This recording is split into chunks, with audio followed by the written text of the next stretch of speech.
Education के साथ deal करते हैं। मैं ज़्यादा पढ़ा लिखा नहीं हूँ, सामाजिक ज्ञान नहीं है, आर्थिक ज्ञान नहीं है, राजनीतिक ज्ञान नहीं है, आप जो भी कह लें। पेशे से रंगकर्मी हूँ, लोग हमें भांड कहते हैं। समाज से कटे हुए इंसान होते हैं जो भांड होते हैं, रंगकर्मी होते हैं, दरअसल उनकी इज्जत नहीं होती है। लेकिन अगर कोई बैंक का पीओ है तो एक रेट फिक्स करते हैं लड़की के फादर, और समाज के लोग ही फिक्स करते हैं कि इस लड़के का जो है रेट होना चाहिए 10 लाख रुपया। दरअसल आपको किसी कैरेक्टर से कोई मतलब नहीं है, और दूसरी बात यह है कि हमारे समाज के ही लोग आपका चरित्र को तय करते हैं। मुझे लोग ये बताएं कि लड़की के फादर पूछते हैं लड़के वाले से कि भैया लड़का शराब तो नहीं पीता, लड़का दारू तो नहीं पीता, लड़का सिगरेट तो नहीं पीता। लड़के के फादर ने आज तक इतिहास में, जहां तक मुझे जानकारी है, किसी भी लड़की वाले से नहीं पूछा होगा कि आपकी बेटी शराब तो नहीं पीती। ये विरोधाभास क्यों? जब समाज के दो स्तंभ हैं, पुरुष और स्त्री, और बातें बड़ी बड़ी की जाती है किसी भी मंच में हो, चाहे वो सामाजिक मंच हो, राजनीतिक मंच हो, बातें सिर्फ बड़ी बड़ी होती है। दरअसल में जमीनी हकीकत इससे बिल्कुल परे है। दहेज का बढ़ावा हम खुद देते हैं, दूसरा कोई नहीं देता है। और अगर मैंने ग्रेजुएशन किया हुआ है तो मार्केट में मेरी डिग्री को देखकर कोई सामान नहीं देता है।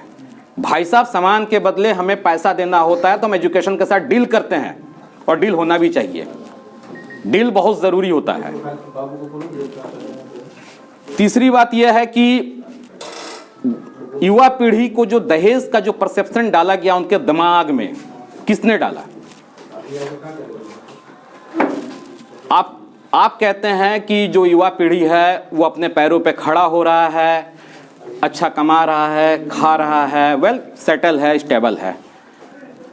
आप वैसे लड़कों को या लड़कियों को नकार देते हैं। अगर आपका बेटा डॉक्टर है तो आप अपनी बहू भी डॉक्टर ही खोजते हैं।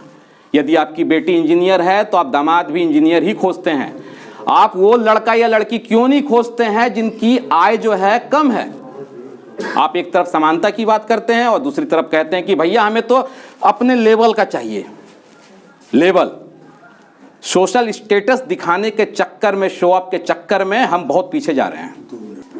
और यही कहना चाहूंगा कि कमी हमारे अंदर है, समाज के अंदर नहीं है, क्योंकि हमसे समाज बना है, समाज से हम नहीं बने हैं। तो खुद के अंदर झांकिए, और शादी काटने की जो प्रथा है ना, इस प्रथा से पहले लोग दूर हो जाएं।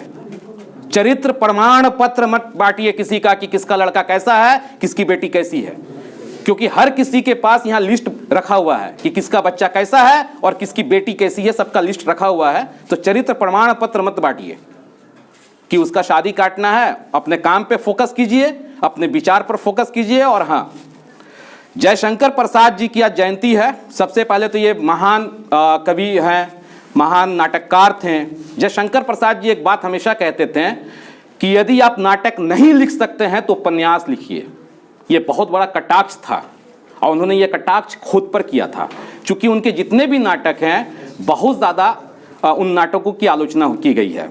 जयशंकर प्रसाद को पढ़ने के लिए पाश को जानना होगा, मंटो को जानना होगा, शहादत हसन सफदर हाशमी को जानना होगा, क्योंकि साहित्य जो है आज की बात नहीं करता है, साहित्य आने वाले 10 साल बाद की बात करता है।